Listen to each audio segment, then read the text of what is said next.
So now first, we must not confuse Egyptian high alchemy with what the alchemist was doing back in medieval times. Now, the alchemist was basically turning base metals into gold, lead, iron into gold, as I talked about before.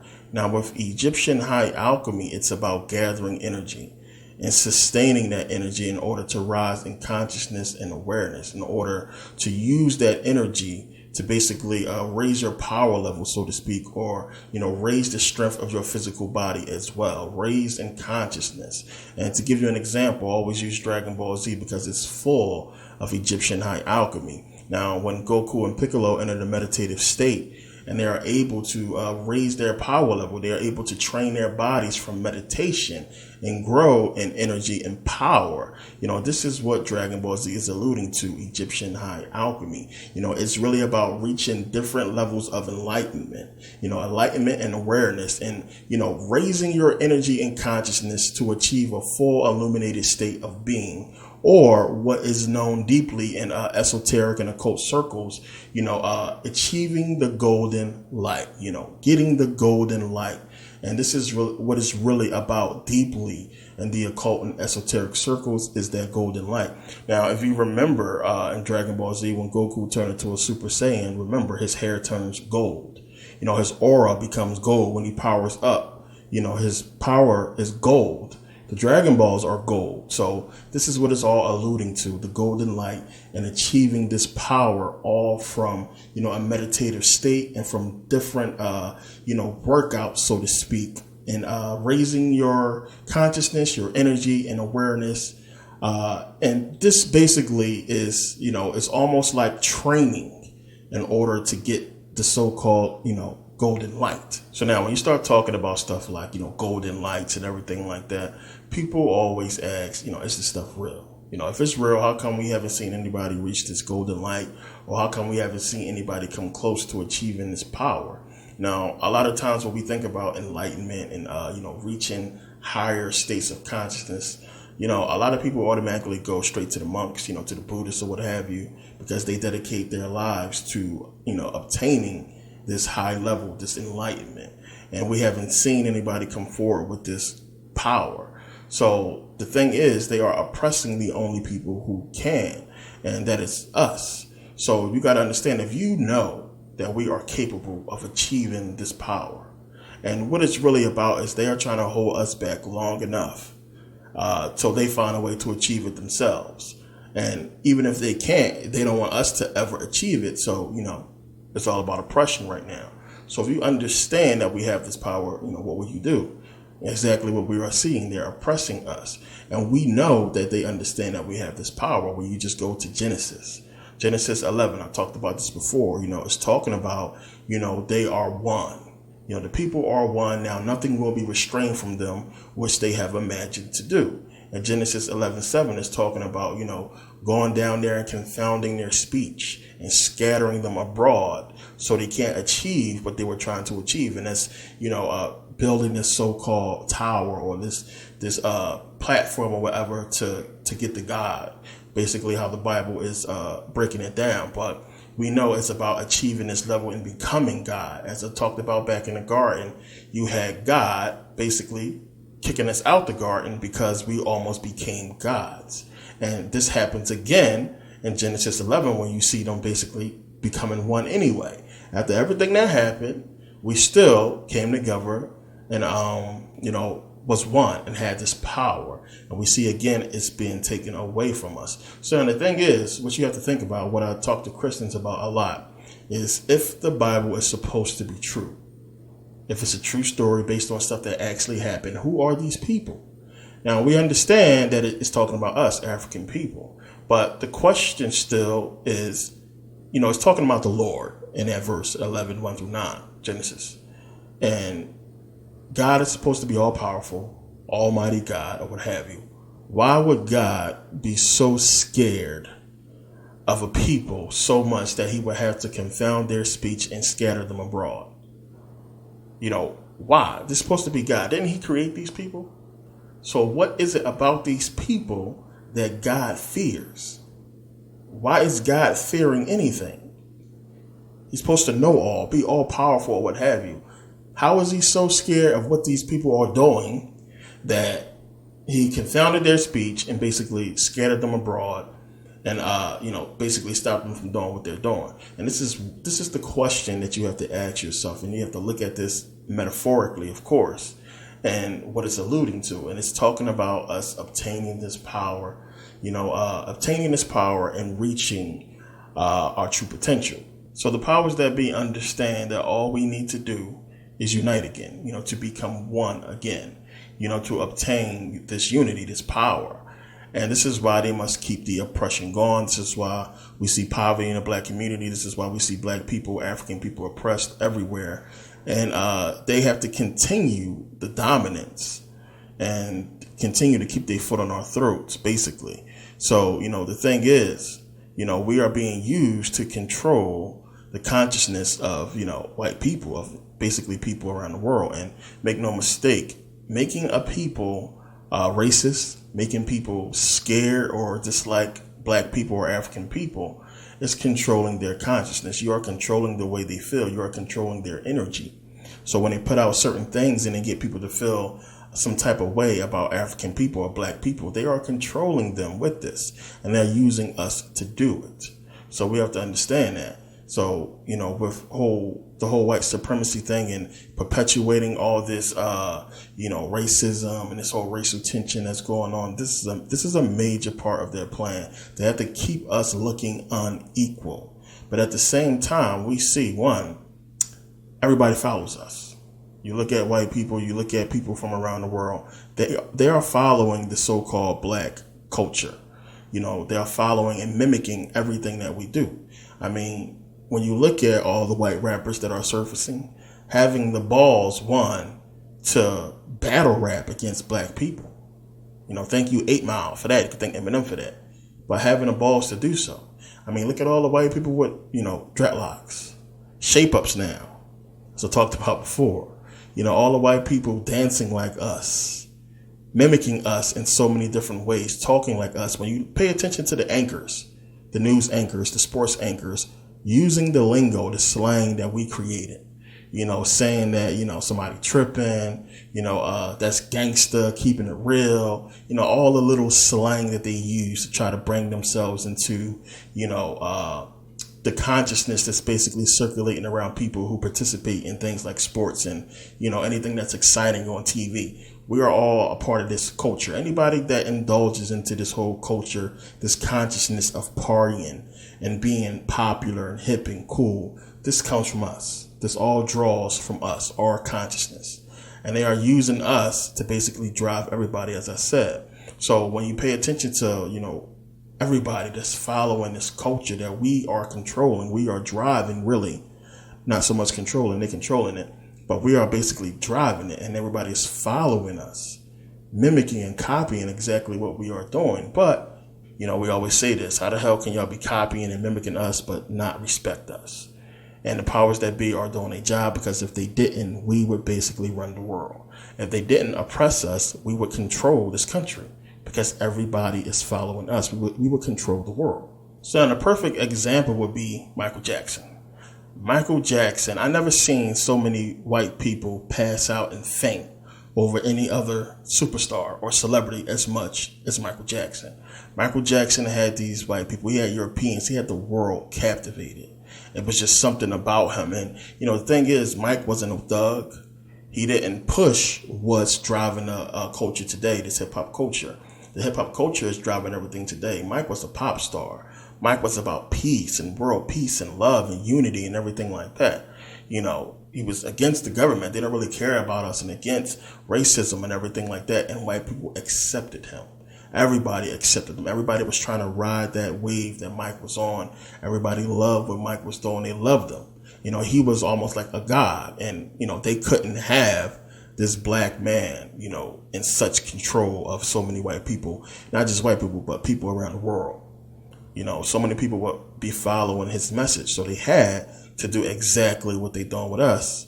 And that's basically one, the whole vitiligo thing happened. All of a sudden, we can't keep this black man black and having this power and influence over white people. He's too powerful. So they had to change his image. And anybody who doesn't understand that, one, you look at the pictures. Yeah, Michael Jackson had that big bell pepper nose. He started to break out a little bit, but then all of a sudden, out of nowhere, I could understand the nose job he wanted to get done. He had that big bell pepper nose.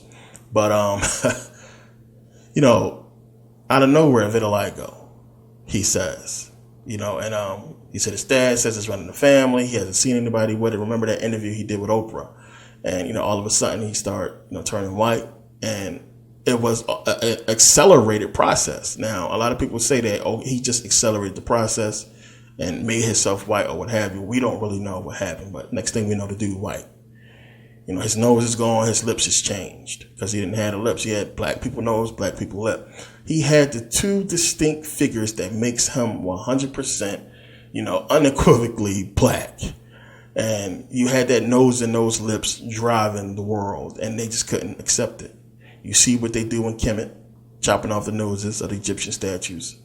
And they did the same thing to Mike. So we have to understand that they understand what we are capable of, what we can do, as I said before, which is why oppression of black people must happen and must occur. They understand the genetics of the X gene, the X genotype, and how dominant we are, you know, compared to, you know, everybody else. So, you know, again, when you look at X-Men, you know, X-Men, Xavier, Magneto, I talked about this before, how Xavier is basically Dr. King, and Magneto is Malcolm X. This is where Stan Lee got the idea from. Remember, Malcolm X was about separation, separating from the white man and everything like that. Dr. King was about unity, you know, and you have Magneto, same way, separate the mutants. Xavier, you know, unity, mutants and humans. So, you know, this is what it's alluding to when you look at X-Men and the Marvel Universe. The whole Marvel Universe was first based off ancient Egyptian gods, as I've shown before. So this is Stan Lee understanding what we are and the power that we have. And when you look at Marvel comics or Marvel anything, it is talking about African people and the power, the potential power that we possess. And it's funny that all they can do is basically make movies, you know, to fantasize about having this power and being superheroes and everything like that. We are now about to get a Black Panther movie, and we'll see how that is. But you see, I mean, it's not a coincidence, the lack of African superhero movies. We had Spawn, but this dude, you know, was in hell. You know, it had to deal with church.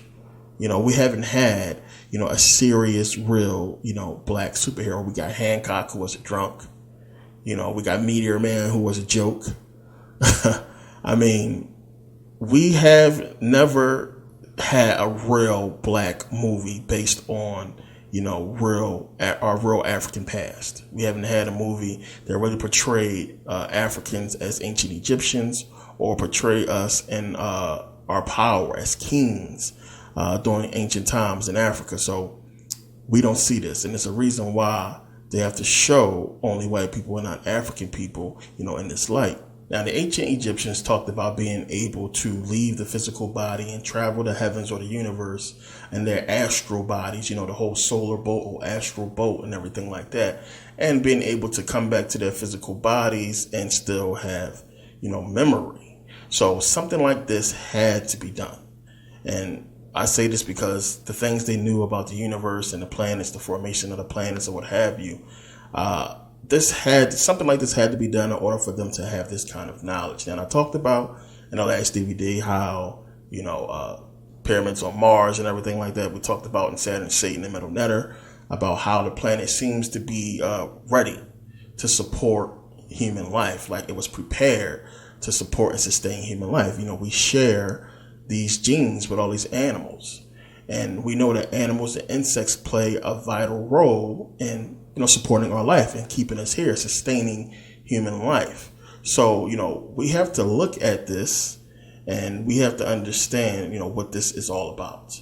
Now, I talked about before how, you know, we exist in a part of the universe that supports and sustains matter and energy.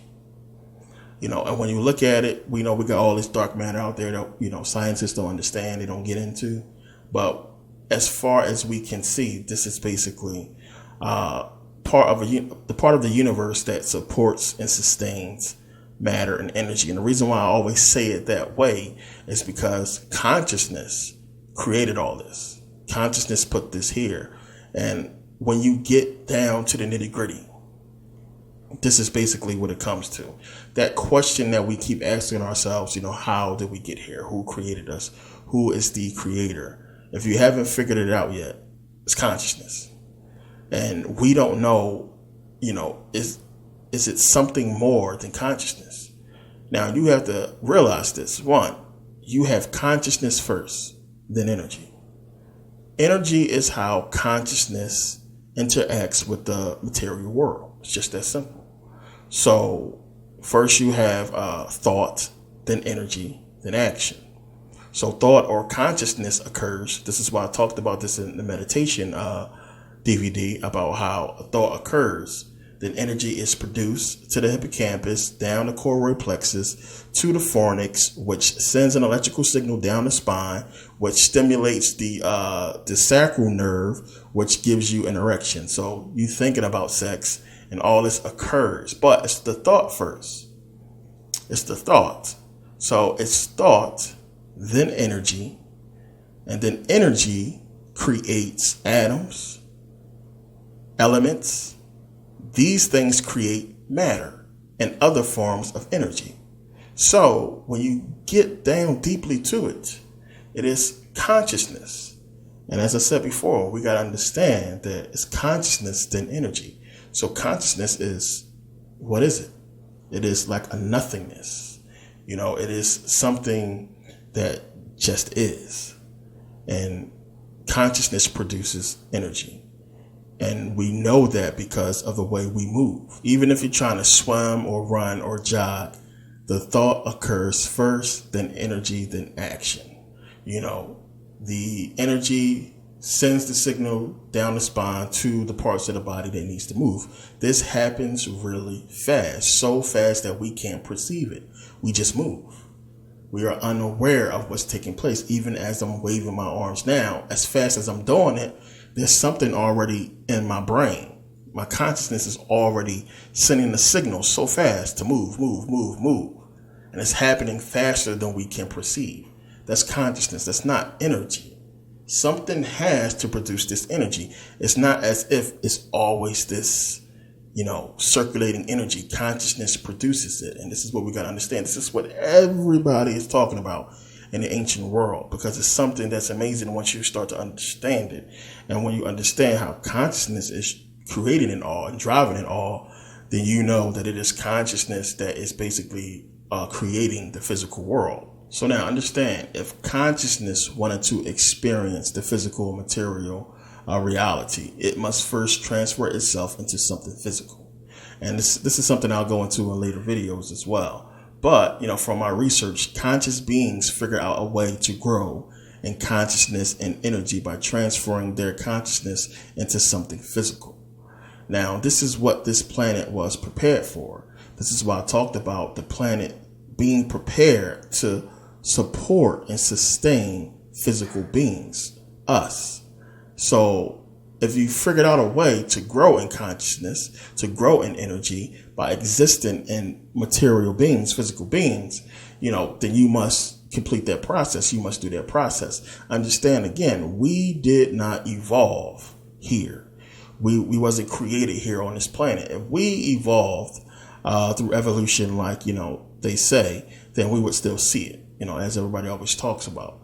If we evolved from, the whole bacteria, cyanobacteria and everything like that through the evolutionary process, this is something that we should still see. It's easy for them to say, well, those primates would extinct, or, you share a common ancestor, but there is, we can't figure it out. We can't find who exactly, where exactly we came from. And this is something you got to really think about. 99% of our DNA locked. You got to think about all these things that don't fit, that don't make sense. And you got to look and see what the truth is. Clearly, we wasn't created here. The components that created us, if we was created here or evolved here, should still exist. But they don't. We should still see this evolutionary process happening. We should see evolution. Now everybody want to say, well, it take millions of years. Well, yeah, millions of years passed. We don't see nothing. We don't see what they're telling us. This is why I put these videos out, so you can understand the process and what's being told. All my videos is always talk about. If you watch, they are linked. You got to understand, I put stuff out for a reason. But think about it. We're not seeing it. So you got to understand that we wasn't created here, and this planet was created to support and sustain us. But there's more to the story, which we'll get into as we go along. Our bodies was created specifically for the purpose of growing in energy and consciousness. And, this is right on par with everything that you see in esoteric circles and occult circles. We were put here to basically grow in energy and consciousness, so that when we do die and ascend, that we are stronger, more powerful for whatever reason. This is right on par with what Star Wars and Dragon Ball Z and everything is talking about. In Star Wars with the Jedi, when they die, they become more powerful, as I talked about. Dragon Ball Z, remember Goku died a few times, but every time he comes back, he's more powerful. He gets stronger each fight. Every time he goes on and wins battles or even loses battles, he gets stronger. And, the ancient Egyptians always talked about there being more after death, much more after death. And when you start paying attention, it's like life begins once you die. It almost seems like, and I believe, I don't like to say believe, but from my research, I always, had this idea that the ancient Egyptians had their DNA completely unlocked, that they had 100% brain power, 100% use of their brain. And whatever happened, whatever war or whatever happened, whatever occurred, caused us to basically only be able to use 10% of our brain and 99% of our DNA to be, locked. And when you understand how significant that is, and how if it's obtaining 100% brain power, as in Lucy gives you all power, and having your DNA unlocked allows you to astral travel, to leave your body and come back, then this is something that the ancient Egyptians was trying to obtain when you really pay attention to what they're talking about. Everything is pointing to this, people. I'm telling you. When you get into the research, when you start looking at this stuff and really paying attention, it's so crazy how many people talked about this stuff, how this stuff is in every single culture. We find a bunch of bullshit in everybody's culture. We all know this. You can look at the little folk tales and fables and spooky stuff, but when you start getting down deep into the nitty gritty, into the occult circles in every single civilization, even in the Africans with the bones in their lips and people who don't speak no language you ever heard that you think is primitive and crazy, it's all the same. It's all about consciousness, energy, death. That this is just, we're here for whatever reason and then we're supposed to leave. This was occurring, as I talked about before. It seems like this is what was happening until whatever broke out, whatever war. And in my second DVD that I put out, I get into this a little bit. So I get into this a lot. As a matter of fact, we have to continue, the story because it's so much more. We have to continue to research because it's a lot more. And a lot of people say, well, you're just wasting your time. You're never going to figure out the answers or whatever like that. And I don't like to be arrogant and say stuff like that, and be like, I know everything and I know it all, because I don't. It's stuff that I do not know. I like learning, but I feel like I figured it out. And I'm not going to hold back on that. And as you'll see as we go along with the videos, I feel like I figured it out. I know there's more to the story, but I think I got a big chunk of it, let me say. But it's a lot more. And because the questions that I have personally, as far as my research, can only be answered, I can't really trust anybody who I think would know to give me the truth, but it probably can only be answered in meditation or death. And this is why, I continue my journey. I keep going forward because I'm close. I feel like I'm close, but I want to get you guys caught up. So this is why I'm putting this out. It's so much more information to go, because as you see this information start to, switch gears. And sometimes it may seem like I'm repeating myself in videos and stuff like that, but you got to understand how one thing that we see can mean 6 things. if you ain't pick up on that already. It's different meanings to certain things in the Bible. It's different meanings to certain things in the occult circles and the whole esoteric world. Different meanings that might throw you off. Saturn has a bunch of meanings. And, this is stuff that you have to all get and put together. And, it'll get you closer to the big picture. But in these next 2 DVDs that I'm putting out, yeah, you're going to get a big chunk of it, basically coming off of the Saturn Satan series and everything else, and getting more towards that last DVD that I'm going to be putting out once I take this trip to Kemet. But, it's a lot. So now when you pay attention, when you look at the fact that, one, we only use 10% of our brain and 99% of our DNA is locked. Now, if it's because having 100% use of your brain gives you all power, or, having your DNA unlocked allows you to astral travel, it can't be a coincidence that these things are locked in us. It's almost as if someone done this to us intentionally. And that's what everything is pointing to. Something happened. It seems as if this was done to us. So if you don't want us to reach a certain level of consciousness or grow in power, these are the things that you would have to lock.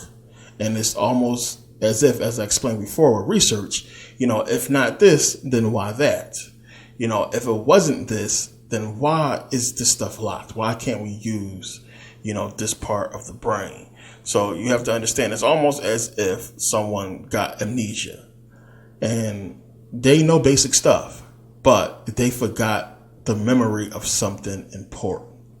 Now, if you don't want them to remember this thing, you would do everything in your power to make sure that they don't remember it, and that's basically what we see as going on. Now, I think from my research, the pharaohs, the Nisut, I think that they had control of the reptilian brain as well as the limbic system. And I'm going to explain later in this video why I think that. Also, I think that, when you pay attention to how the pharaohs are handled, like the pharaohs in the Cairo Museum, they have the laboratory in the Cairo Museum underground, but the pharaohs have their own separate laboratory, separate from the rest of the mummies. So they must believe also was something special about the pharaohs. Now we're going to get into this more in this video as well. So I actually do believe that it's something more to the pharaohs, and I believe they had control of this. And I'm really going to get into what this stuff is about later. But let's go back to Egyptian high alchemy and let's dig more into this. Now, achieving the whole golden light, because understand all of this, everything I talked about so far, trust me, it's all going to tie in later. It's going to get really, really deep. It's all going to come together. So I'm going to break this down.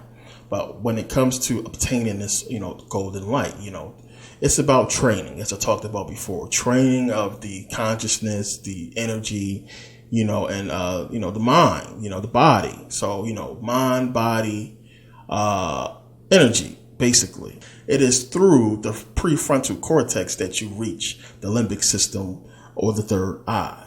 So the prefrontal cortex is the higher brain and the reptilian brain is the lower brain. So prefrontal cortex is heaven, the reptilian or, Satan or serpent brain is, your lower self or hell, or as I explained before, hell is earth, as they show you in the movie Constantine. I talked about when he went to hell. Remember, he was on earth. It was car. Ain't no cars and roads and streets supposed to be in hell. He was on earth. It's giving it away. So you have prefrontal cortex, heaven, as I said, reptilian brain, lower self. Remember, we fell in consciousness because of the serpent, because of our lower brain. So you must gain control of heaven and earth in order to get to heaven or get to the golden gates, to get to the golden stairs of God. Notice all those pictures you always see, the golden gates of heaven or the golden stairs that lead, the golden stairways to heaven, so to speak. So it's all about gold. Just like when you look at alchemy, the alchemists back in the medieval times, it was all about gold.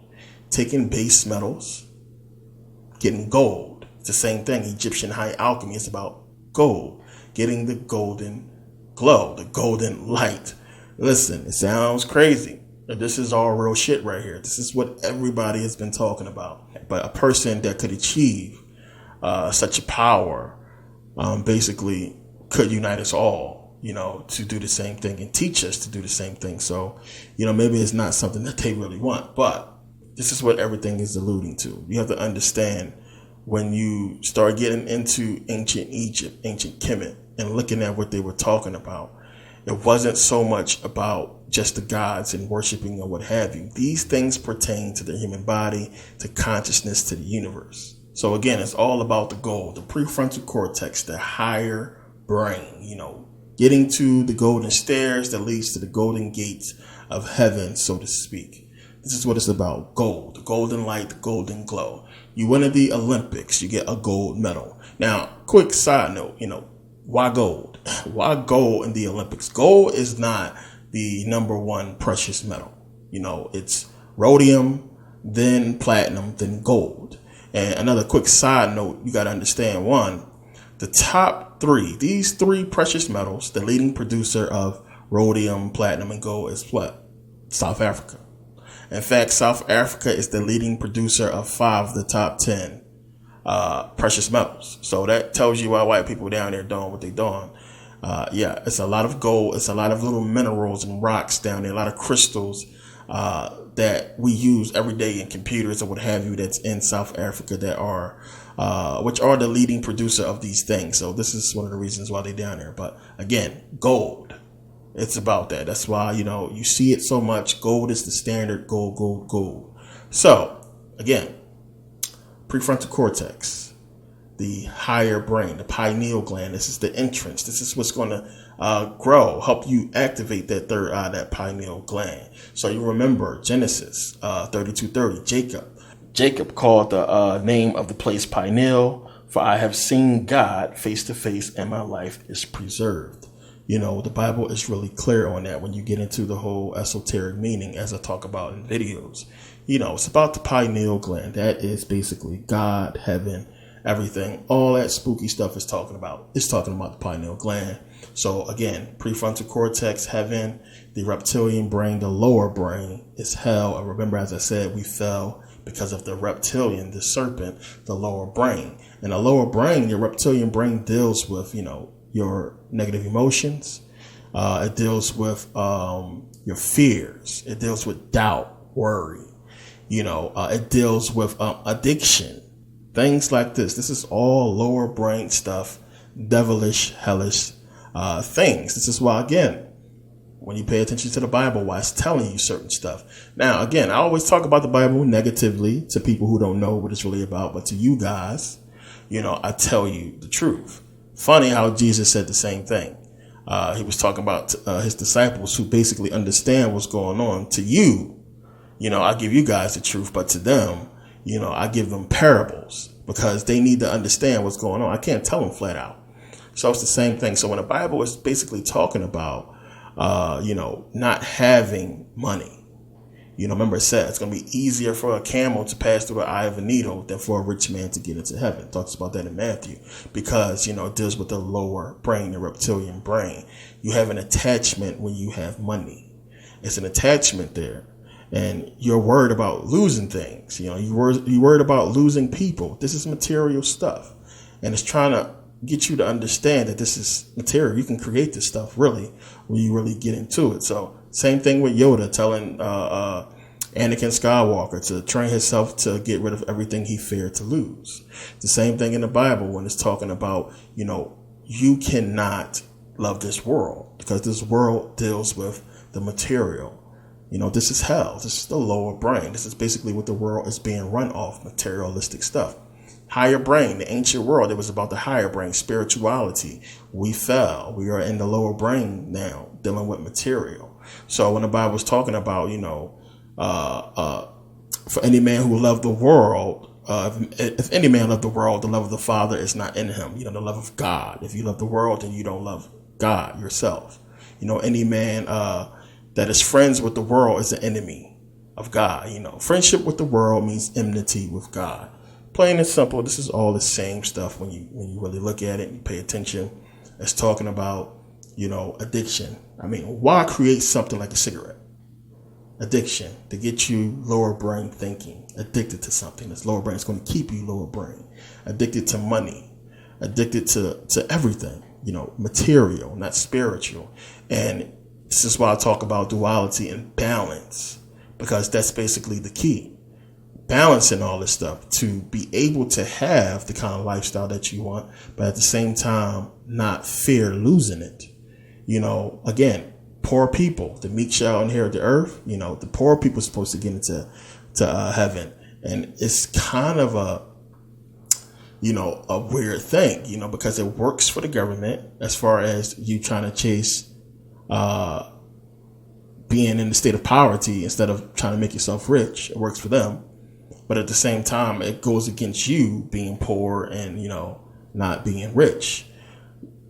It's a balance, man. It's tough, but y'all understand what I'm trying to say. It's tough finding that balance, being able to put yourself in a position where you can produce money, produce wealth, because everything is driven by it, but at the same time remain spiritual. This is something that luckily I have not had to struggle with, because I kind of sort of understood this deeply, and I've been able to put myself in a position to balance the two so that my actions will automatically generate the money that I need to have the kind of lifestyle that I want, which is not a crazy, extravagant lifestyle. I don't really care about all that stuff, but to be comfortable in it. And if that's where you find that balance at, it's comfortability, putting your actions into something that's going to make you comfortable. This is why I'm going to get into the later videos, as I talked about ways of obtaining wealth and making money to get to this level, to level everything out. You paying attention to the culture and the music and everything like that, that's keep pushing materialism, big titties, big butt, car, money, diamonds, what have you. And if you're not putting out anything positive into this world, you're only putting out you and negativity, then you destroying your own energy. You are staying lower brained, and you will never touch the higher brain, the higher self, because you are so rooted in Satan, in hell. And that's what it's about. So understand why the corporations accept the logo of Saturn, which we're going to get into Saturn in the part 2 of the Saturn video, the new one I just put out. Because this is why the corporations adopt that logo, Saturn, hell, Satan. And everything is about the corporations getting you material and you being hooked on this material, cigarettes, what have you, addiction, lower brain. And that's basically what it's about. So we live in a world that's basically controlled by the lower brain. Everything, the whole culture is about the lower brain. And this is why the Bible says Satan is the god of this world. You understand that now, because Satan is the lower brain. Everything is about keeping us in a state of fear, a state of want, worry, doubt, a state of addiction to things that we know are not good for us. So Satan is the god of this world. So again, when you start understanding what it's talking about, when you get into the whole metaphor of Satan and everything like that, you get it when it pertains to the brain being the lower self, Satan and hell. And this is why I told everybody, in Saturn Satan video, that we are God and Satan, capable of good and evil. The government is God as far as the aspect of being the authority, and Satan, as far as the aspect of Satan in Revelations, is the one that is responsible for deceiving the nations and everything like that, bringing about the war. Again, the government, So, as I said, things. It's one thing, bunch of different meanings, and this is no different. So we got to understand that concept and understand that, one, just like in Genesis, when I talked about this in Saturn Satan 1, remember, what God do, the authoritative figure, stopping Adam and Eve, or trying to stop them from getting the tree of life. They already bit off the tree of the knowledge of good and evil, understanding what is good and evil. Now, if you bit their fruit, you understand, well, wait a minute, this God is evil. What he doing is not right. And then, getting the tree of life, which would have basically made them gods. So again, if we bit off of this tree of life, if we got this knowledge, so to speak, then we too become gods. Not just in the sense of, powerful gods, but in the sense on this planet, if we got this knowledge and came together, we get rid of this government taking their place. Satan doesn't exist no more. We destroy that. We get rid of doubt, worry, and attachment. You know what I'm saying? If everything was there the way it should be, because when you think of the concept of a garden where you can eat, every food is there, you pick it, you eat it, butt naked, you don't got to worry about how you look or what have you.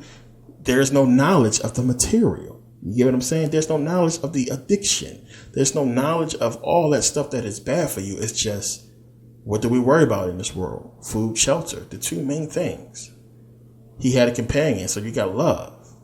So if we had this food, shelter, safety, love, peace, and was able to concentrate solely on spirituality, a place like this, like the garden, would, afford us to do that.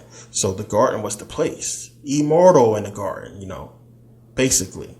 Remember, he said, you're going to die now that you ate off this fruit, because you know about addiction, you know about fear, you know about lust, you know about hate, you know all this stuff now. It's going to kill you because you don't have, the ignorance of spirituality, so to speak, because it's not ignorance, but you don't have the ignorance of not knowing this stuff. But spirituality, they say ignorance is bliss, so to speak, but having that spiritual nature, it basically afforded them to not understand these things, worry, doubt, fear, or what have you, because they didn't exist. Why? God didn't create them. He didn't create them. Plain and simple as that. Because if he created them, then they would know. But they was in a garden protected. It's the same thing here. This government system, the powers that be, is creating these things. And we are subject to them because they are basically the God of this world. They are God, authoritative, Satan, which is the addiction, the fear, and what have you. So, and the Bible tells you straight up, knowledge is power. Seek knowledge, understand, learn, educate yourself. And you guys are doing exactly that. You are growing in knowledge, which is going to make you grow in spirituality, because you can't get there without knowledge. So, it's something to be said about seeking knowledge, going out and physically doing what it takes to seek knowledge. This is what they trying to stop. So now with Egyptian high alchemy, the Egyptians have what we call the alchemies of Horus. Yeah, buddy, we about to go in now. Now, so many people believe that, we believe the Egyptian gods are real and that we worship them. Then you have people who study Kemet who actually believe in these Egyptian gods. It's funny because you think people are brilliant sometimes. And when you start reading a lot of the esoteric books and a lot of the European books on ancient Kemet and the whole mystery school and everything like that, they got it completely wrong. Like, these people literally talk about Osiris and Horus and stuff like that as being actual rulers, beings that actually exist. Anybody that's telling you that Osiris, Horus, Wajet, Nekbet, or what have you, any of these gods actually exist has no clue what they're talking about. These gods, the Egyptian gods never existed. They are not real, beings that existed, that walked. You have to understand that there are principles of nature and reality that exist, but they exist within us. And this is what you are going to understand, in this video coming up. You have to understand that these Egyptian gods are within us, not figuratively, literally within us. And when you understand what they are alluding to when they are talking about this stuff, you'll get that this is all about the spiritual body and the physical body, and them coming, as one, as a talk way back, first episode of Saturn, Satan, part 1, talked about everything. It's about oneness. So you got to understand, when we start getting into these Egyptian gods and these Egyptian themes and everything like that, the alchemies of Horus and all that, it's talking about you, the Egyptian gods. Horus is you. You are Horus. You are Osiris. You are Nekbet, Wajet. You are these things. They are within you. So we're going to get into that. So again, as I said, I make these videos for a reason. So in the meditation DVD, I talked about consciousness energy, and material. I talked about how a thought of sex, which is consciousness, creates energy, and that energy travels to the hippocampus, down the fibers of the choroid plexus, to the fornix, down the spine, to the sacral nerve. That's energy, and causes an erection. That is the material or physical. Now, you have to understand again, this is about consciousness, energy, and material. It's just that simple. So it's the same process when you are actually having sex. Most people think that, well, it's just the vagina and the penis, the reason why everything feels so great. But what is actually taking place is you are coming together on a, conscious, energetic, and, material or physical level. So again, sex creates life. We all understand this. So we understand that it takes a man and a woman to create life. So you have two consciousness creating the energy. This energy is bonding with the two people on a physical level to create the necessary components that can create one life, or two lives or three lives, depending on how many eggs are, ready to be fertilized and how many sperm get to those eggs. But again, you have consciousness creating the energy that is going to bond with the physical matter, with your physical body, to produce the necessary components to create a life. And we know when you look at the sperm, it's like a little, it's life, it's electricity, it's something in it, spark, whatever you want to call it, that's allowing it to move, that's allowing it to do what it's doing. And you creating life, and that energy is coming from you. It's coming from your consciousness. It's the same with a woman. Everything that she has to do to produce this life, this energy is coming from her consciousness, and you come together and you create life. So we're talking about existence, our existence coming from consciousness. So when you think about a conscious being or consciousness wanting to interact with this physical world, this is what it has to do. Now, we can go back and speculate on who came first or who got here first. As I talked about before, it had to be the woman, because you can't get a man without a woman. But, the physical body had to be created. It had to be created somewhere, or manifested somehow. Everything, the whole complex nature of a woman, the complex nature of the brain of us, is amazing. So this has to be well thought out, and it has to be put together somehow, some way.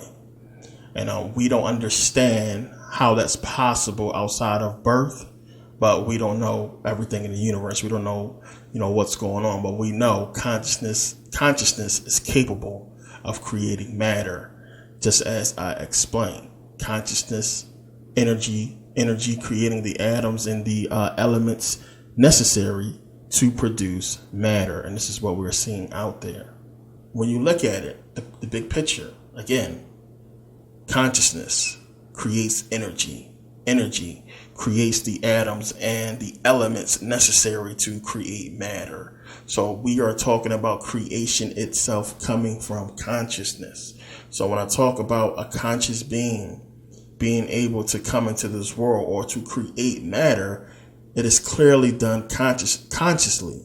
And we can see this from our own physical bodies, which is what everything is trying to tell you. I mean, if they spoke the language, if they thought the way we thought, maybe it's something more to being in this state that we are in, that is going to kind of give us the capacity to think deeper than we would think, just as spiritual beings. Now, I say that because, as I talked about before, consciousness needs existence in order for consciousness to exist.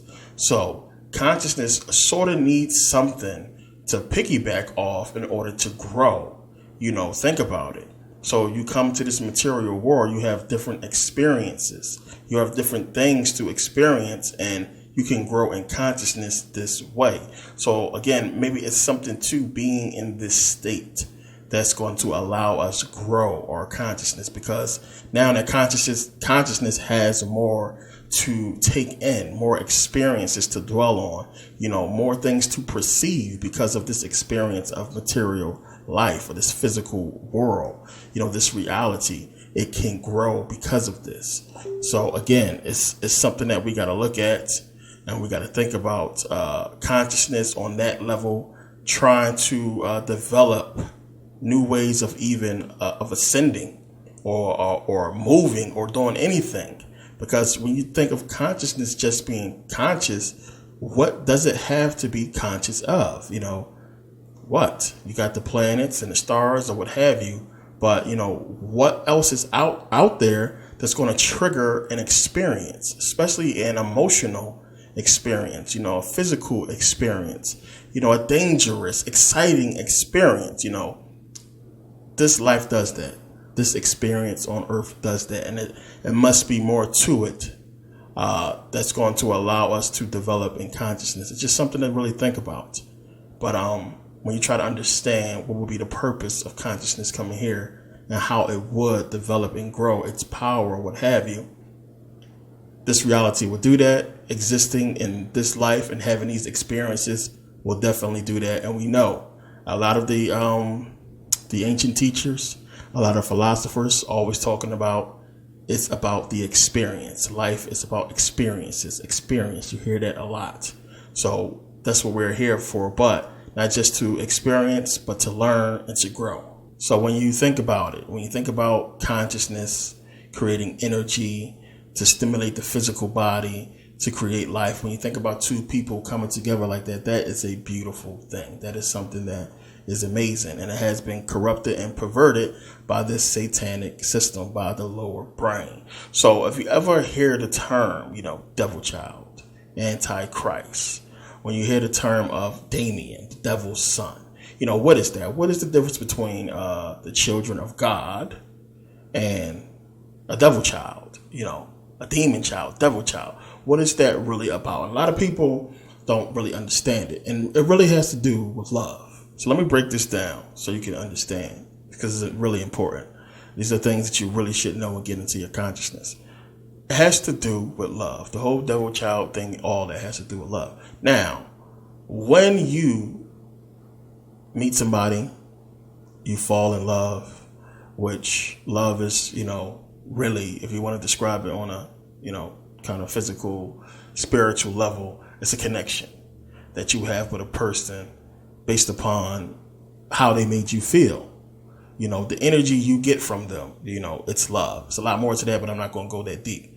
But when you love somebody and you come together in love, so when you come together consciously, energetically, and physically, based on love, then the children that you produce are more susceptible to, having a good life, being able to feel and detect energies better.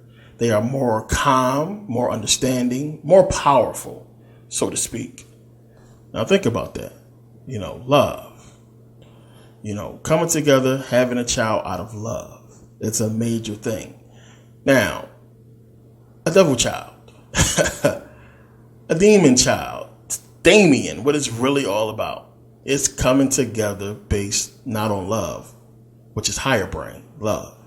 Coming together based on lower brain, which is the devil. When you come together based on the lower brain, what is that? That is material. So you want to have sex with her because she got a fat ass. She got big titties. Excuse my language. You want to come together with her and have sex with her because she looks good, because she fits or he fits the stereotype that is driving the culture. Oh, he a thug, so I want to be with him. And women have to understand this. And I got a video coming out on the black woman and sabotage. It's going to be on YouTube. It's a good video. Check it out. So coming together on those things, coming together based on, the material, the satanic way. Coming together based on, he got money, she got money in a lot of cases. He fits the stereotype, or he fits the criteria of what society, what the culture is telling me to be with. And you come together on that.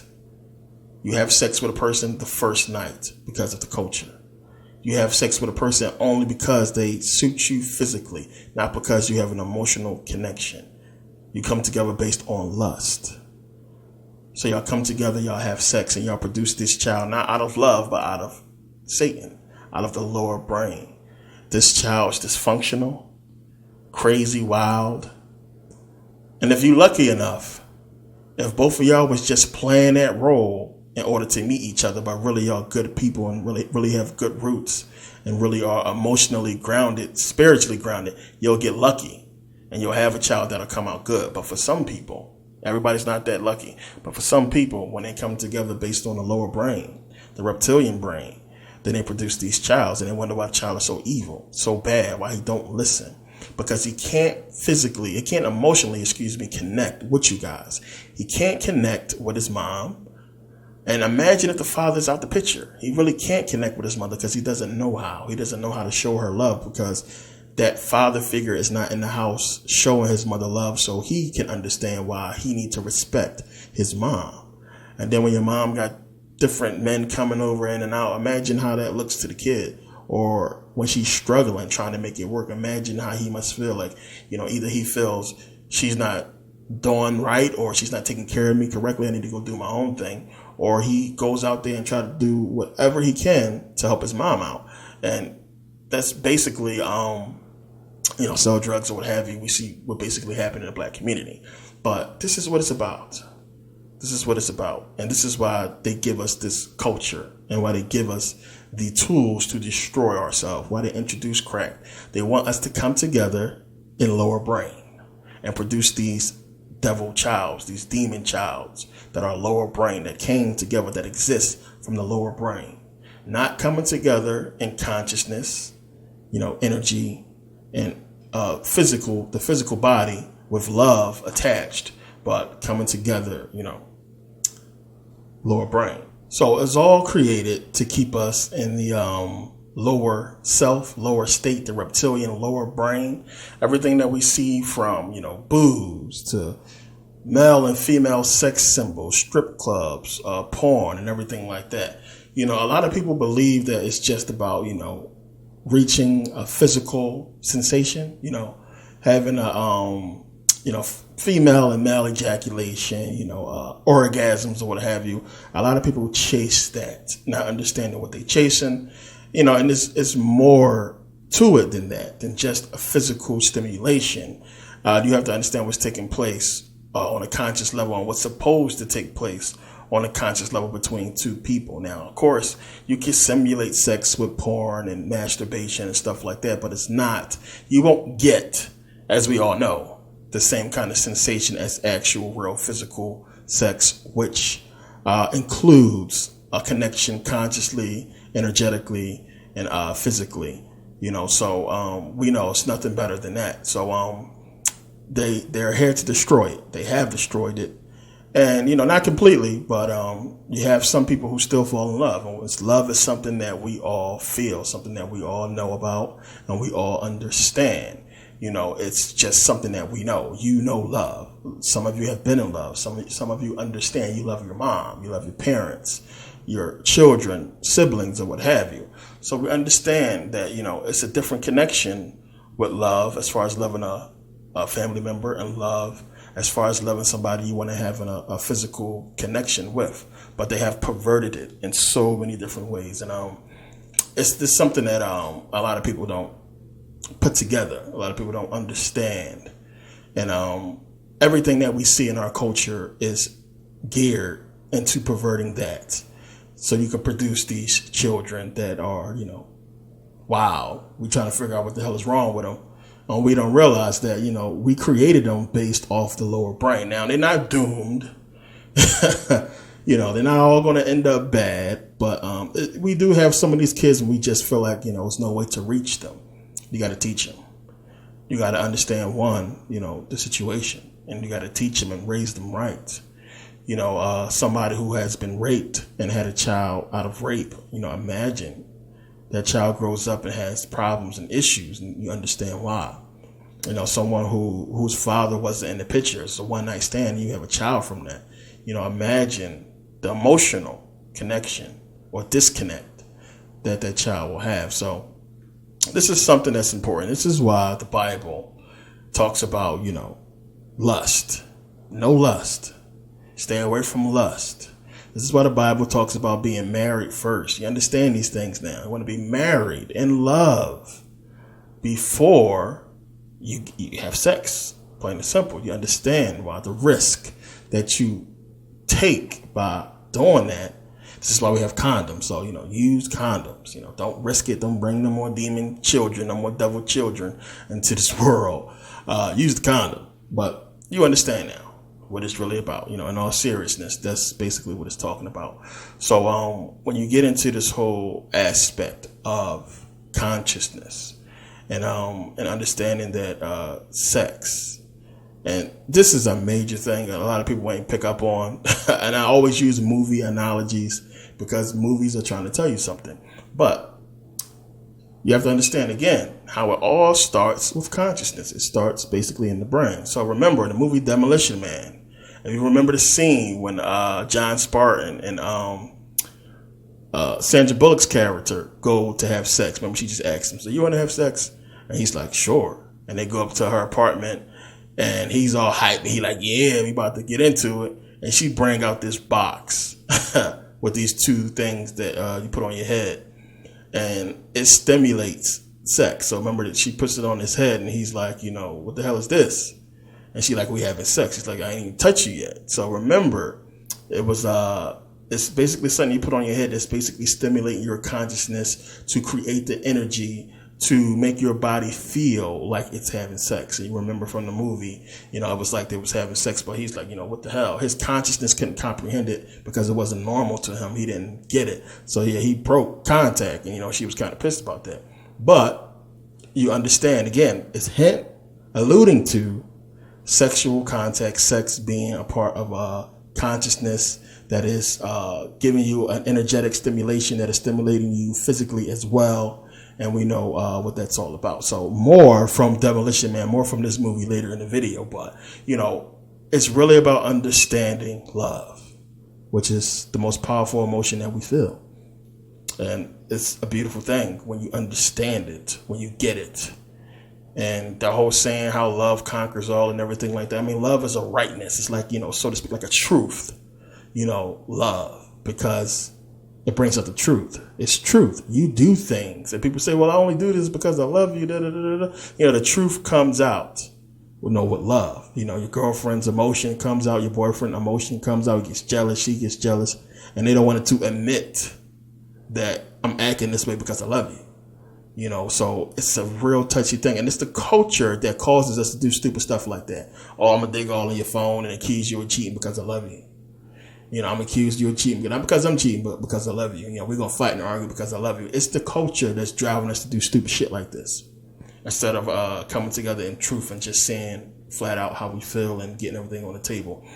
Again, all of it. Lower brain, satanic, mental stimulation. Lower brain, not higher brain. And when you understand that, you understand a lot more why things are the way that it is. So now everything that I just talked about was basically piggybacking off of the Meditation Volume 1 DVD and giving you more information and insight into that. This information is very important.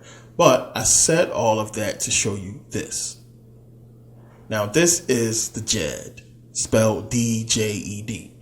Now this is basically the earliest representation of Osiris.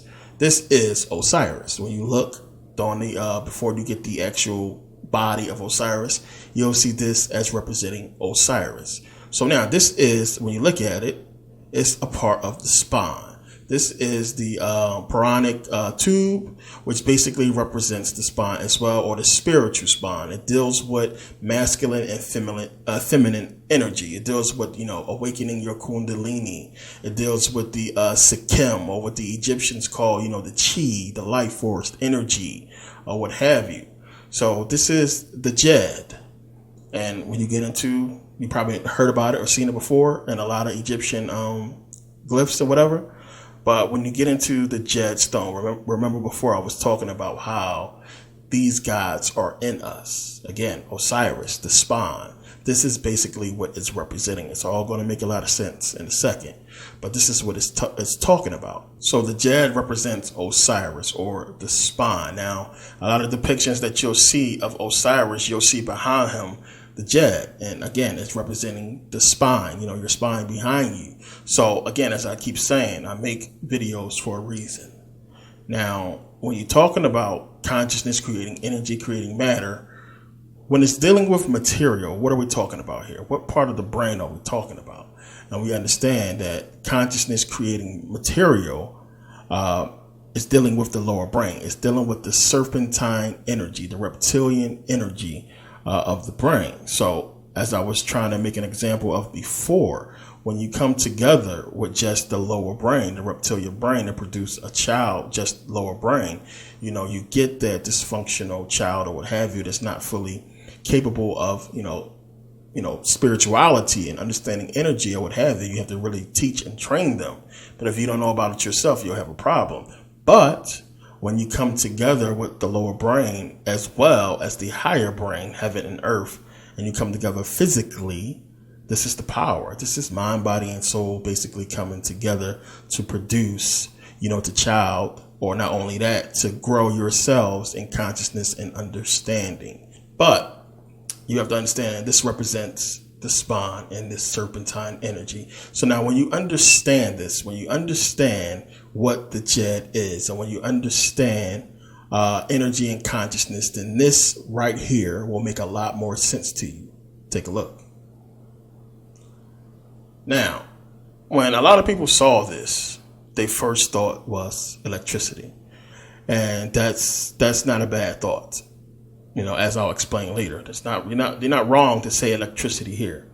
But this represents Osiris, and Osiris having the control over consciousness and energy. This is why the hands are grabbing the serpent. It's having control over the reptilian energies, the reptilian brain. You cannot have control or move your arms or, control on a physical sense is you would think you're controlling something with your hands. You're physically controlling something. But on a spiritual sense, they tried to represent it with the arms grabbing the serpent or the serpentine energy. So when you look at this, again, when you understand what the jet is, because that is the jet column right there, or the jet pillar. They have different names for it, but it's talking about the same thing. This is Osiris grasping control of the serpentine energy. Now understand this design, our spine, is perfectly designed to handle energy. So what are we talking about? We're talking about the transfer of consciousness. Consciousness transferring energy into physical material, movement, matter, or what have you. So you're talking about the transfer of energy. Our spine is designed perfectly to handle the transfer of energy.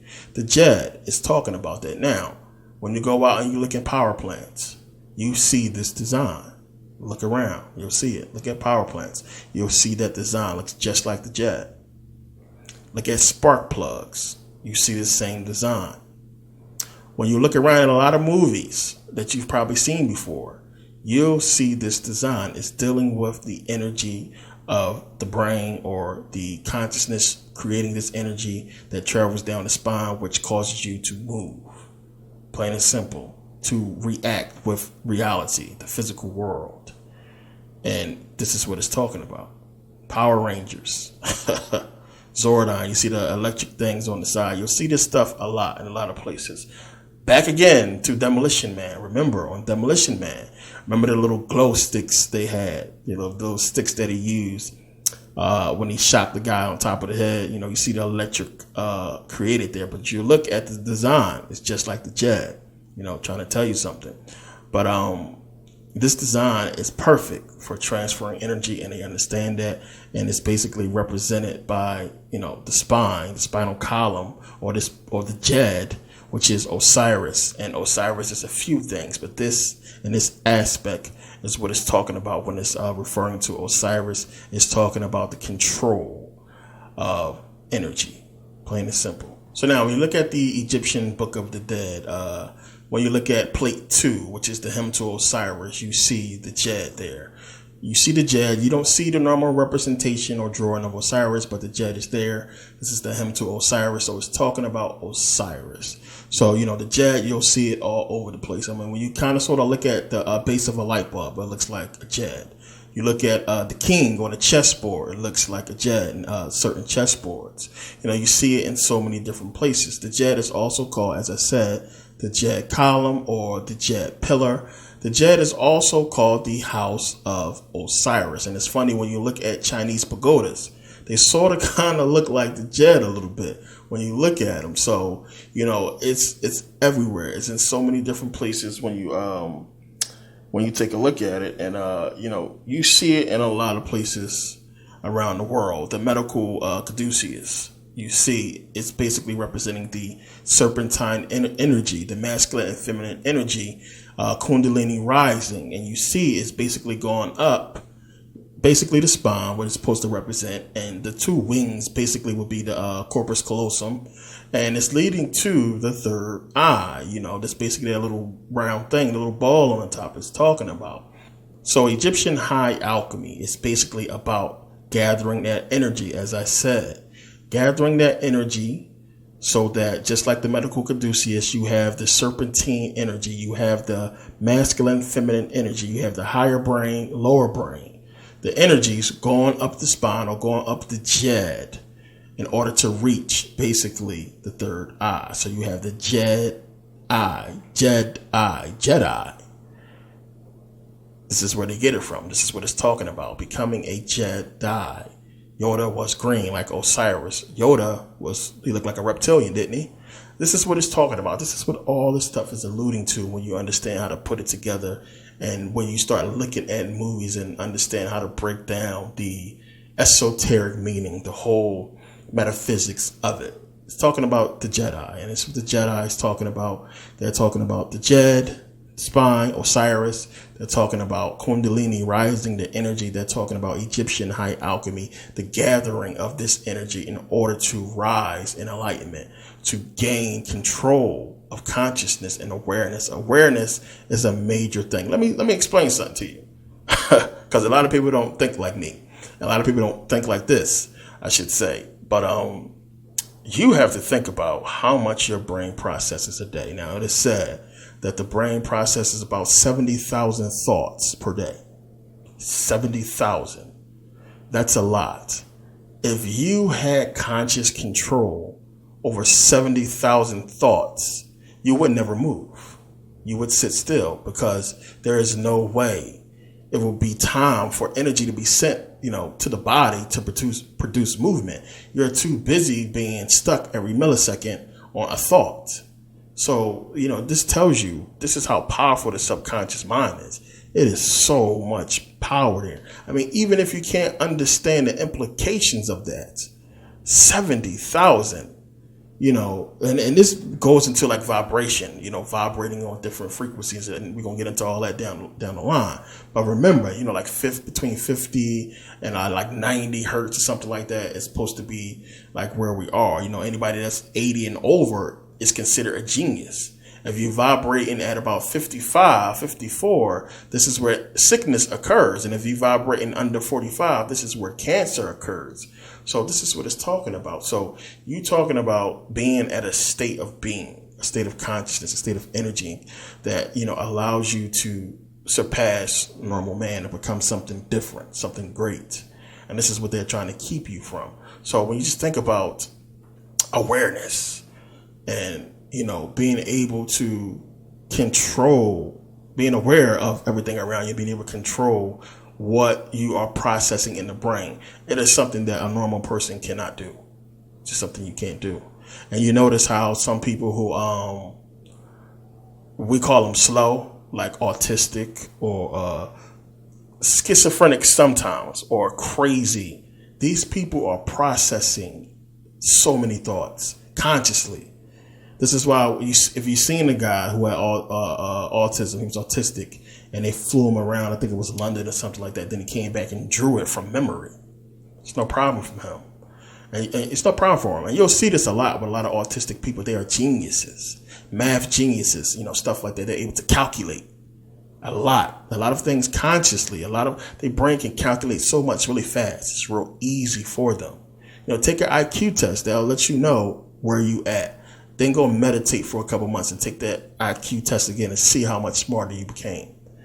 I'm telling you, it's no joke. It's no joke. That's why I get into all this. You gotta, take it into your consciousness and accept this information as fact and truth and understand more. As I tell you, don't listen to me.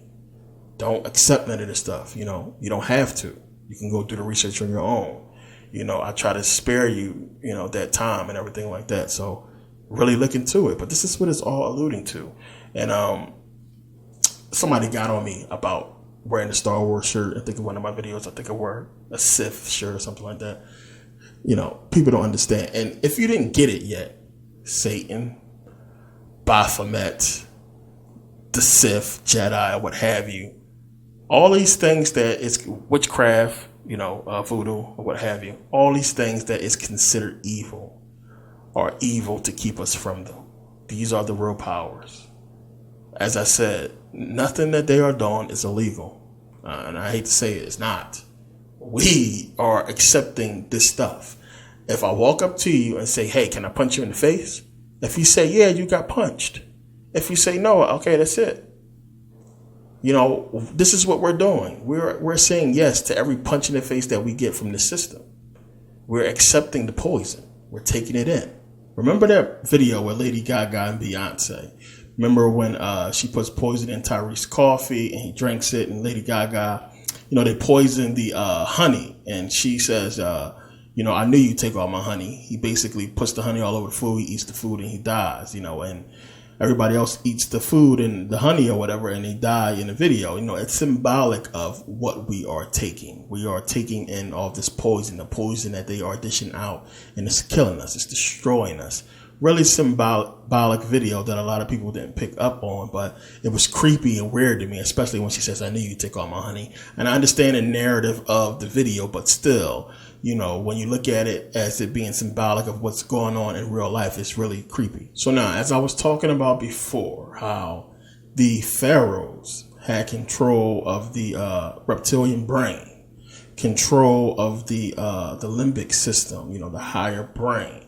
And the reason why they were separated from the other mummies was because they had to be studied separately for whatever reason, to probably understand what was different about them, or probably to ascertain that kind of information. Did they really have control of the brain? And it kind of sort of makes you wonder about the Egyptian mummification process, why they would pull the brain out through the nostrils. A lot of people talked about, it's about, them possibly coming back to that body or what have you. Come on. Anybody? The Egyptians understood if you rip the brain out through the nostrils, there's no way that body's going to get reanimated at all. It's just not going to happen. The brain is done, especially how they pull it out. No. So it wasn't really about so much coming back to the body. It's other reasons for that, which we'll get in down the line when we start getting into Metu Nature. I'll get into what that's really about. But back to this whole thing. So the reason why they separated them, the reason why they had to study them, was to basically probably get this information and understand what was different about the pharaohs. Now, I believe, as I said, they had control of the reptilian brain and of the limbic system. And when you look at the pharaohs, when you go back during that time, the pharaohs was referred to as, they was called the living horrors. So the living horrors, and this might be confusing to some people, because if you think they're horrors, it's like, an actual person or being that existed. Why would you call another person that living person, the living horrors? So it didn't make sense to a lot of people. But just like Osiris, Horus, Horus is basically in us. Horus, Ra, same thing. Horus, Ra, Wachet, same thing.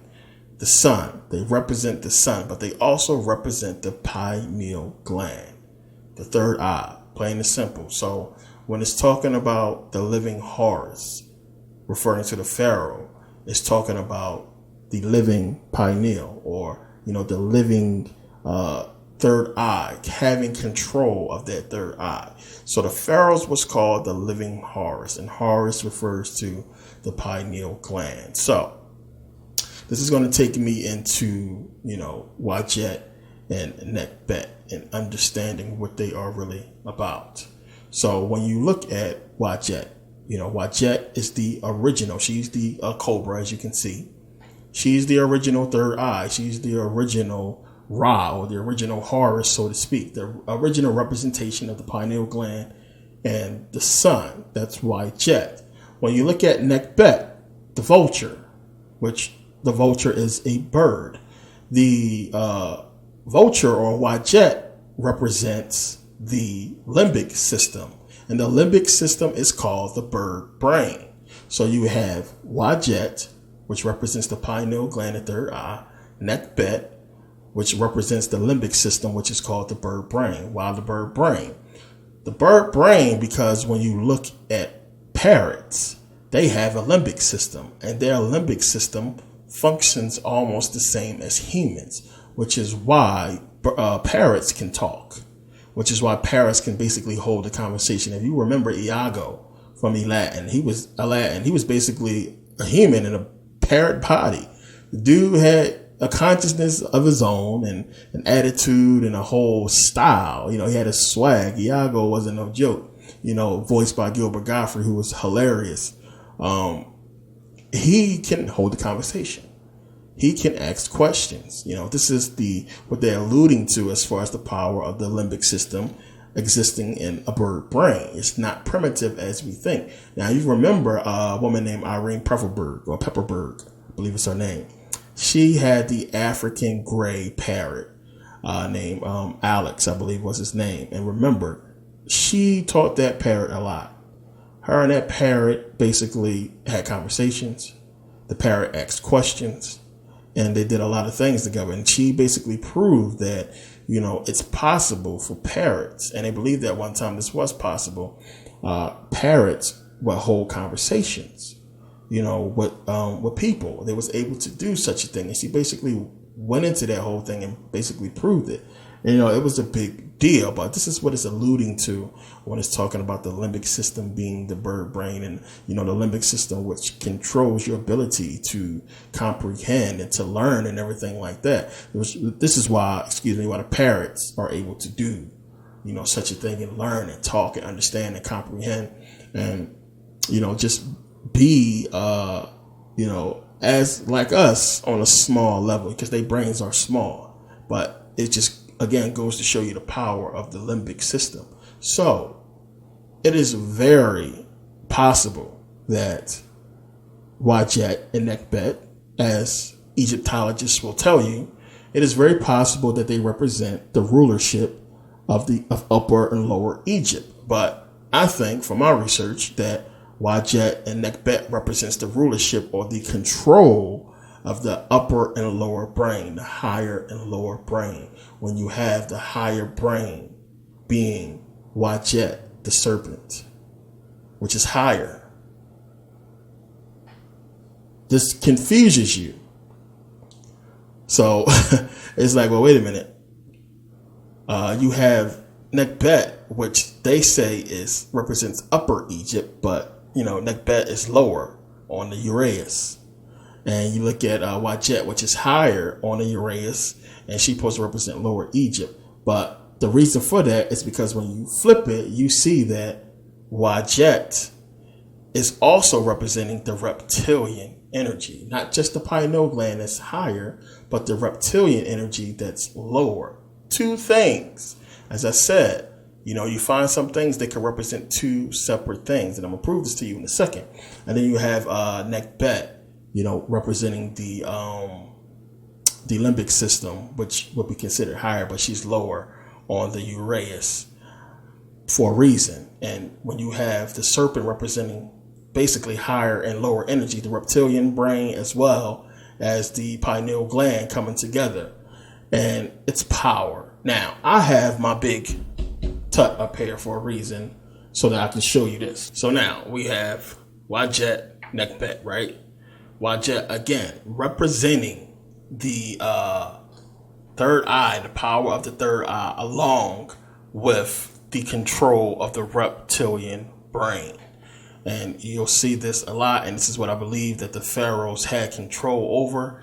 Either it was about gaining this power, or that they had this power, which I think they did. And being able to wear this headdress symbolized that you did have this power, because we see it with some of the women rulers as well, but not with everybody in Kemet. So, you know, it's another thing that I'm going to get into in another video about the headdresses. We're going to get into that and what they mean, because they allude to things that has to do with nature and reality, which is what this stuff really is all about. We're going to get into that though. A lot of the headdresses is telling you stuff. You got to pay attention to the design and the way it's shaped, and you'll kind of sort of be able to pick it up as you learn what these headdresses really mean and why they wore them. But watch it again. Masculine, feminine energy, Kundalini rising, control of the reptilian brain, control of the third eye, and we see it here. Then you have Nekbet, symbolizing the limbic system, the bird brain, which is why it's a vulture, the bird. Now, when you pay attention to this, if you've seen this before, if any of you have this in your house, then you're going to understand what I'm about to show you. Here you have, watch it, the serpentine energy. You see the headdress looking like a cobra, and when you turn it around, it's leading to what? It's leading to the Jed. And here you have the Jed right here. Look at where it's located on the back, symbolizing the spine, Osiris. So this is what it's about. You have the power, Wajet Nekbet, control of the brain, leading or creating the energies that's going to go down the spine and give you the power to rule, give you the power to do what you need to do in reality. There it is, right there. The Jed, Osiris. So when you start to put all this stuff together, it makes a lot of sense. So again, the Egyptian gods, they are in us. They are aspects of nature and reality that exists. They exist within us as well. This is what you really got to understand. You know, luckily, you know, the Egyptians left this stuff behind, and that, you know, a lot of the people who found it wasn't smart enough to comprehend, you know, what it's talking about, so-called Egyptologists. But this information is out there. You know, as I said, the Egyptians didn't reach their goal. They left it to us to fulfill what they was trying to fulfill. We are so lost right now. So, you know, messed up, excuse me, so to speak. And they have us in a bad spot. They understand the destiny we are supposed to fulfill, and they don't want us to fulfill it for many reasons. And this is the information that we have. This is what everything's alluding to and pointing to. If it was just something in the Egyptian culture that was pointing to all this and not in other people's culture, I think a lot of people wouldn't look at it, you know, so hard, so much. But when you find it down in Mesopotamia, the whole Assyrian and Babylonian, which I'll get into that in the next DVD, on Saturn, same thing down in Mexico, you know, the Mayans, the Olmecs, or what have you. When everybody's talking about the same thing, when the ancient world is consumed with, you know, Saturn, which I'll also get into in the next DVD. And I put out 2 DVDs. I put them out at the same time, as you've probably seen already. And there's a reason. So definitely try to pick up both of them if you can. The information is, you know, you need this information. Trust me. So whenever you get time, whenever you can do it, definitely you want to watch these 2. But it's amazing how everybody talks about the same stuff. You know, the same thing, as if this was the end all be all. And it's how you got to look at it. It's the end all be all. It's a reason. So it was like when you look at it, it was like an understanding amongst other civilizations that when we fell, when Kemet fell, and you had other civilizations trying to rise up this power, it was like, yo, we got to get this. We got to either get the Africans or the people who can obtain this power to their rightful place, or put out the information so that they can one day figure it out. And again, this is something that they understand very well, and there are so many things are in place to keep us from doing that. As I keep talking about, as I always say, everything is about us, whether you understand that or not. It's about keeping us oppressed, which is why things are the way that it is.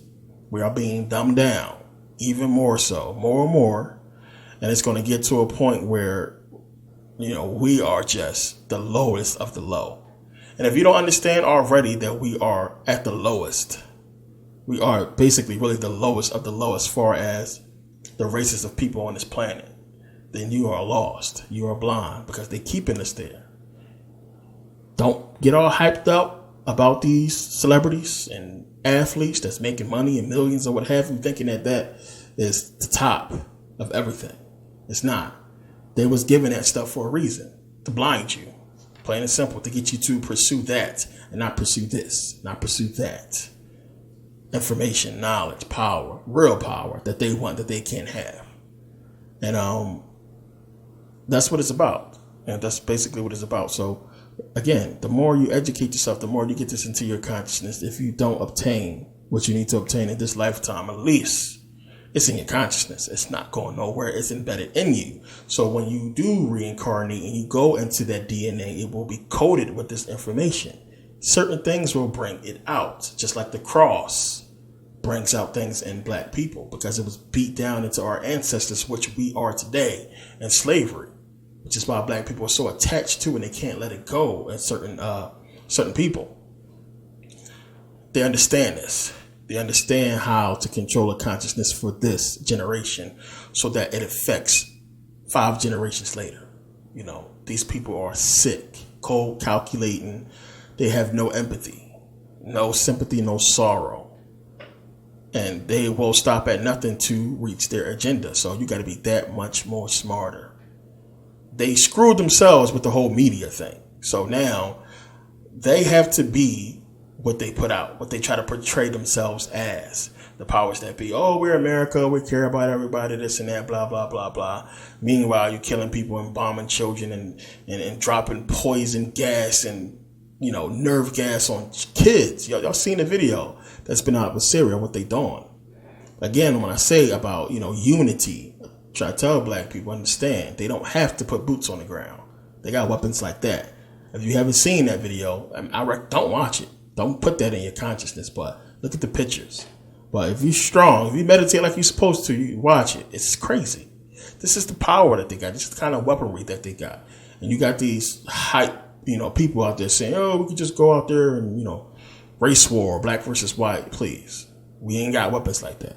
I don't think none of y'all want to get exposed to that kind of gas. I don't think you do. Especially after you watch that video. You got to understand, again, so keep saying, chess, not checkers. Knowledge first. We might not do it this lifetime. Maybe not next lifetime. But if you get this information into your consciousness eventually, you know, we will. And I promise you that. I guarantee that. You know, their oppression cannot last forever. Nothing lasts forever in this material world. That's what they're trying to fix. These people have the power to do some amazing stuff. And I'm pretty sure that they, at the top block of this whole thing, is privy to this kind of, you know, technology and power so that they can sustain their lives for a long time. If you've seen the X-Men movie, the one with Apocalypse, the last one that came out, you know, where Apocalypse was changing consciousness, taking his consciousness out of his body and putting it to other bodies. I mean, and they basically hinted on that in a lot of movies that they have this kind of capability. This is what they have been doing. You know, as I said, either you have beings that can live for thousands of years or beings that understand how to transfer their consciousness into different bodies. And they're preparing for something. All this organ harvesting or what have you, who knows? It's for a reason. So understand, you know, what's going on, what's taking place. Get this stuff in you so you can develop in consciousness. You can develop in enlightenment. And you can have these things in your consciousness, in your meditative state that you can dwell on and concentrate and focus on. So symbols in Egyptian mythology or in the ancient Egyptian world have significant meaning. A lot of them, you got to understand their place, what they really mean. And before, I'm going to be an old man teaching as long as I can, you know, sustain this life. I'm going to be putting out information because it's a lot. It's so much. And the more you find out where things belong, their place from the ancient world, you know, as far as it pertains to us, you know, spiritually, physically, mentally, what have you, you know, the better off, you know, the further you'll grow in consciousness because you're not going to find it in nothing that we put out as a civilization. Anything that's going to help you really grow and consciousness, whatever. Yoga is not new. The Egyptians was doing yoga, so excuse me. Yoga is important. Yoga is important. Something that you want to get into as far as meditation as well.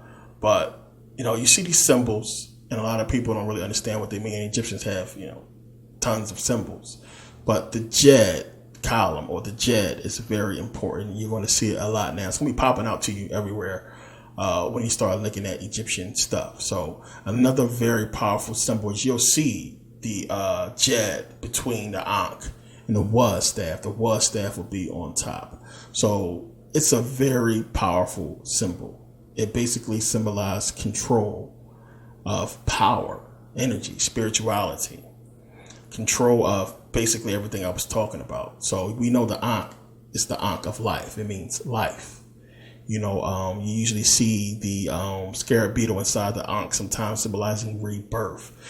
This symbol, and I have another example of it here. A lot of you probably have one of these as well. You can't see it that good, but I'll take a picture.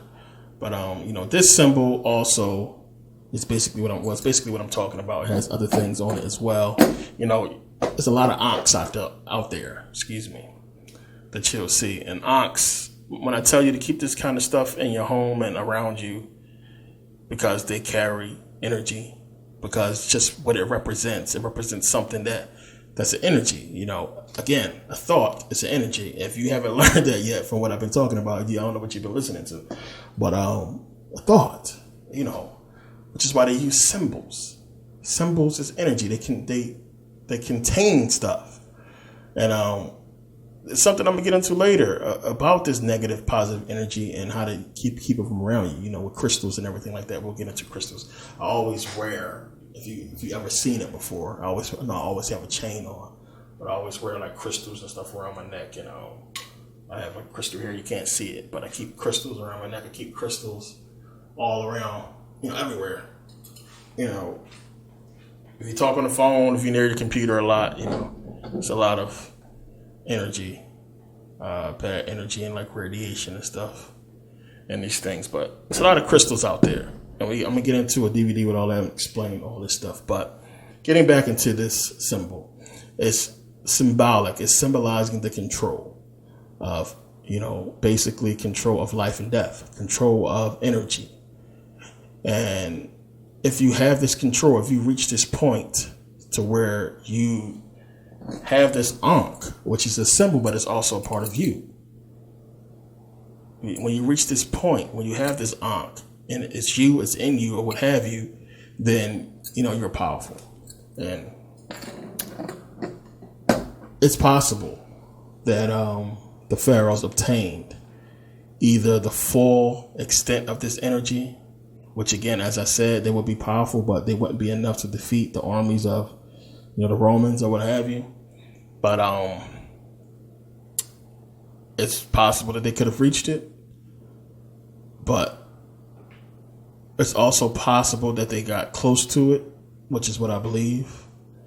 And I also think that it's possible that maybe one or two, maybe Akhenaten, who was trying. I'll probably do a whole DVD on Akhenaten because I think a lot of people got him confused and what he was trying to do with monotheism, and a lot of his stuff was destroyed. And I wish they didn't do that because, I could prove my point a lot more. But Akhenaten was basically trying to tell you the same thing I'm telling you, the oneness, one God, not condemning all the other gods. I'm talking about one, and it's not condemning Wajet and, Nakbet. It's not condemning, the other gods. It's basically telling you that they are all one God. They're all part of us, one. And when you begin to understand, and this is why when a lot of people say, no, it's only one God, this is what they're talking about. This is what they mean, one God. All of these other things, these other gods, are basically an aspect of one. So it's a lot of information in this video. I want to thank you guys, as always, for taking the time to watch and for purchasing and supporting and everything like that.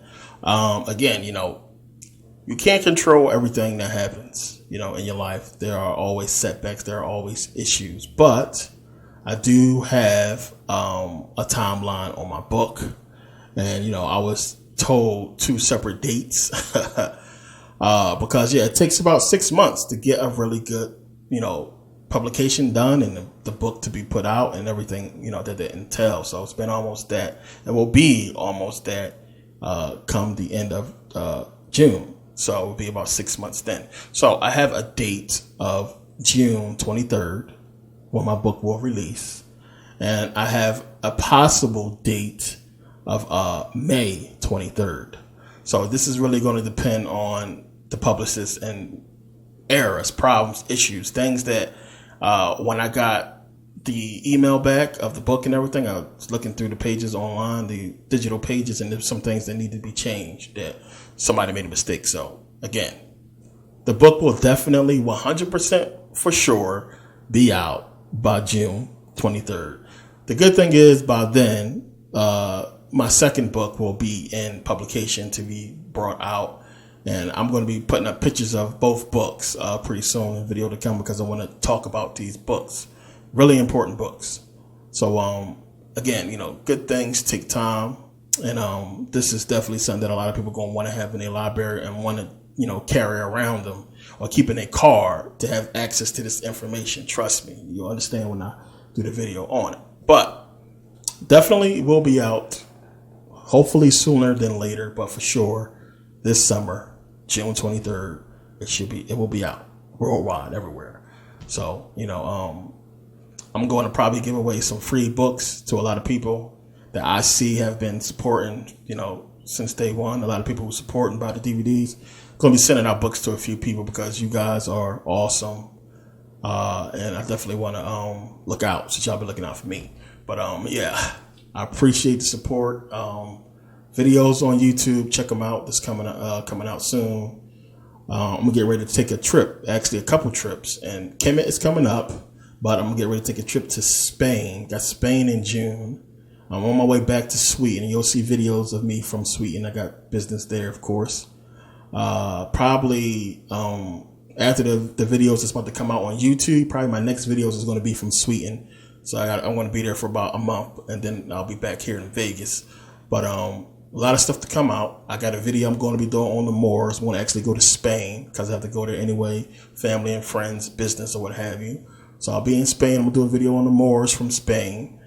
Kemet trip coming. And the Kemet trip is the only reason why it's taking so long because there's some people that want to come with me. And, a lot of people ain't got the money situation straight, but, it is what it is. Hopefully they can come. A lot coming up. I'm going, to Kemet. I might be going to Kemet twice this year. Thailand, Tibet, probably Rome, a few other places. We'll see how it goes. And we're going to be busy this year. It's a lot of stuff. As I said, I'm doing business wise. It's a lot that I want to do. We have an opportunity now to kind of twist things again because of the direction that they've taken. You got to understand this is not written. It's not over. We control this consciousness. You understand that? That's what I'm trying to get you to realize, to understand. We control this consciousness. It's us that's controlling it. They're using us to control, to broadcast this kind of reality that we have, so to speak, to the rest of the people, to control their consciousness, to control what's taking place in America. You got to break out of that. And now, because of the direction that they chose as far as what they're doing with this whole racial tension and everything like that, the media and everything like that, we have an opportunity to jump in. We have the opportunity to use their devices against them. And what I mean by that is now is the time for you to start setting up businesses, for you to start setting up platforms, speaking and setting up things that can help black people. And this is what I'm going to be doing. I'm going to be putting out a lot of stuff and trying to help black people in a lot of different ways, trying to help people in a lot of ways. And, Africa, again, this trip this year, a lot of stuff coming up, man. It's a lot I'm going to be doing. And again, I want to thank you guys for the support. And, you'll see it all. You'll see everything that's coming, and you'll see what I'm trying to do. I'm going to, get into a lot of that coming up. But somebody calling. See you guys next video. Thanks for watching. Thanks for buying and supporting. Thanks for downloading and purchasing. See you guys next video. Definitely try to get the next DVD because we get into the next phase of this. And the Saturn DVD is a lot, mostly about Saturn. A lot of stuff a lot of people need to understand. And yeah, it's good. Trust me, you want to watch it. But see you guys next video. Thanks for watching.